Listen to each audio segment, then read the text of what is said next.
Hey everyone, welcome back to some new Tales from Retail. I hope you had a great day. The first story is called That Is Not How Pre-Orders Work. It's been over a decade since I worked in retail. I worked in a store selling DVDs, CDs, games, vinyl and a bunch of other entertainment related stuff. This story took place the day after the launch of the Nintendo Wii.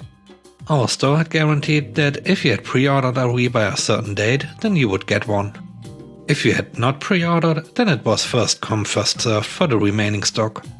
No one was able to place an order or reserve one after the release day, as we could not guarantee when we would get stock back in. The day after the release we had just opened, and I was standing by the entrance of the door to greet customers when this big angry looking guy comes charging through the door straight up to me. "Do you have any Nintendo Wii's in stock?" "Hi, I'm sorry, we sold out of the stock we had yesterday." On hearing this, the customer stamped his foot and slammed his shopping bag against his side. I knew at that point drama was about to unfold. "Right, well, I want to pre-order one." "I'm sorry, we can no longer take pre-orders as it's now after release day and we are unable to take orders as we cannot guarantee when we'll receive stock back in since the product is in such high demand." "That's a lie." "What?"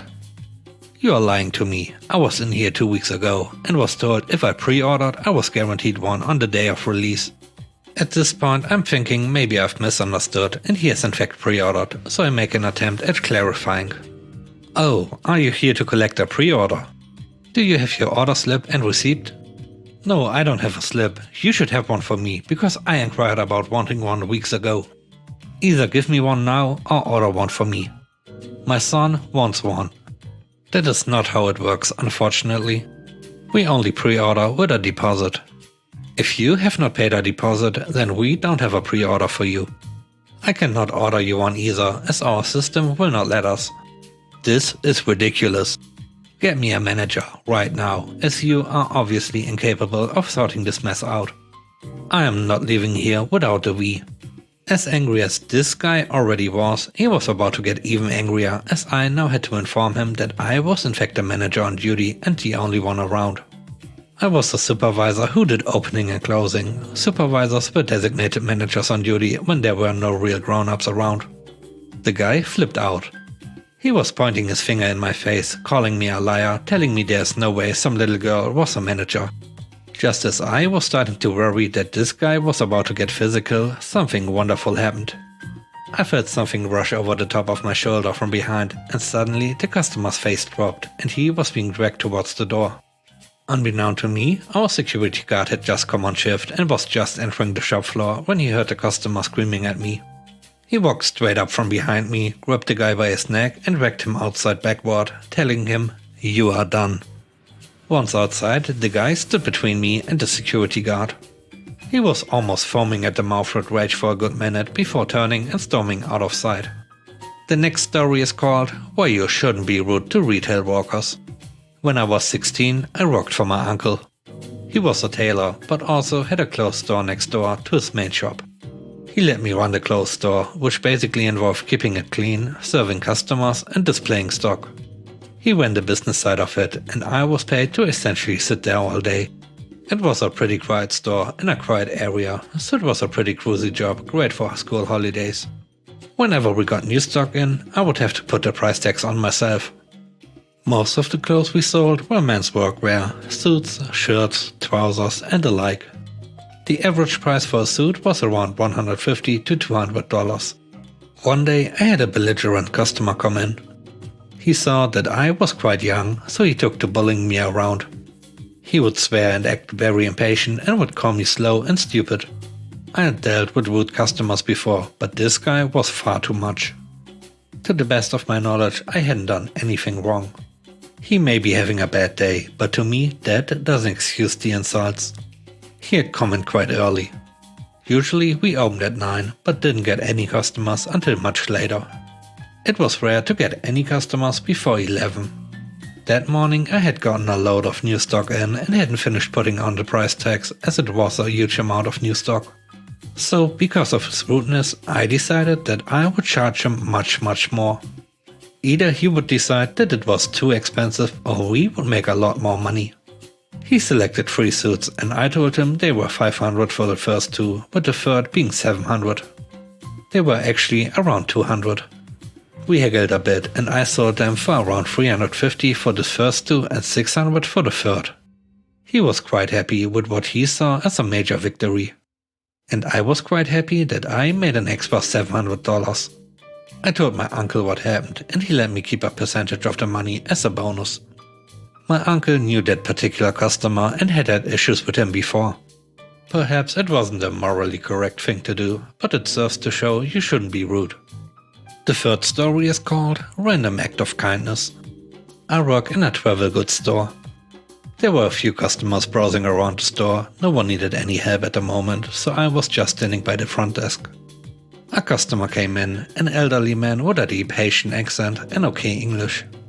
He came up to me and said that he wasn't looking to buy today, but he was planning on visiting family in Haiti that he hasn't seen in over 20 years.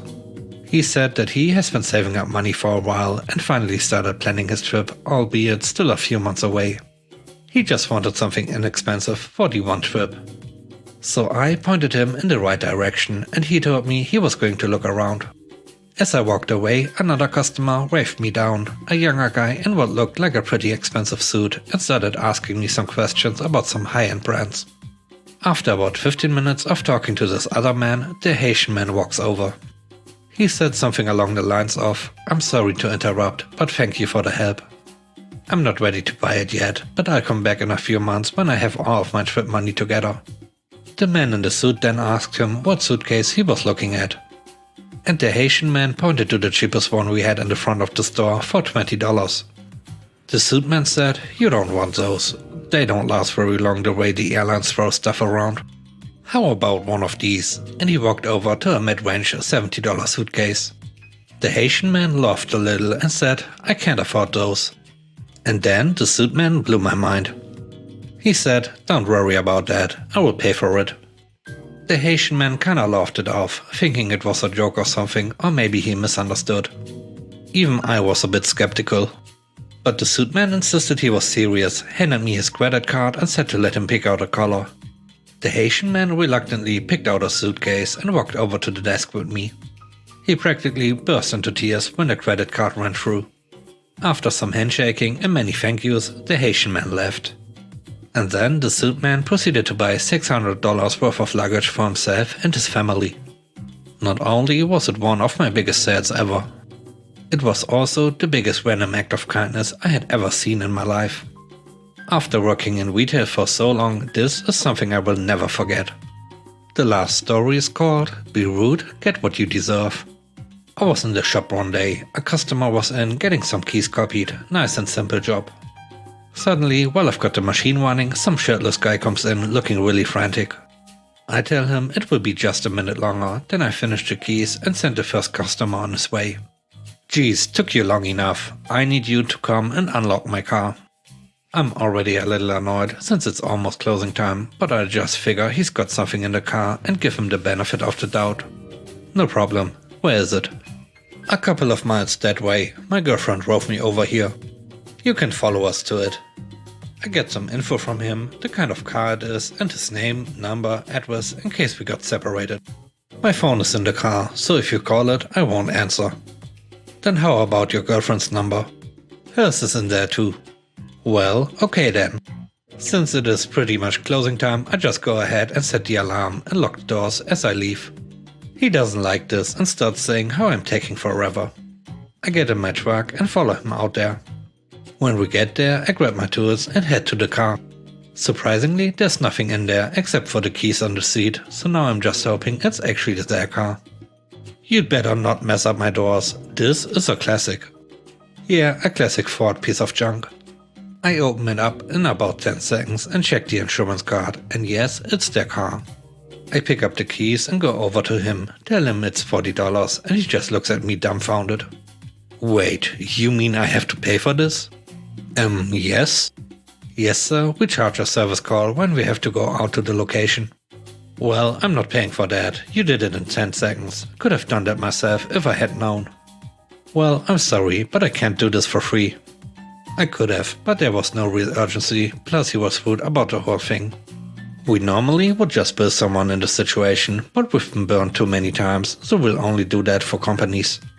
I'm not paying for that, I don't have any money. Then, if you think you can do it yourself, go for it. I throw his keys in the car, lock the doors, shut it behind me, and leave. I get home about 10 minutes later, and then, after probably an hour, he calls back. I can't get it open, come back and open my car again. I can go out again, but I'll have to charge you for 2 service calls. I'm not paying you $80. Then you can call out another locksmith nearby, I'm sure he'll be happy to help. But before I could even finish, he hung up.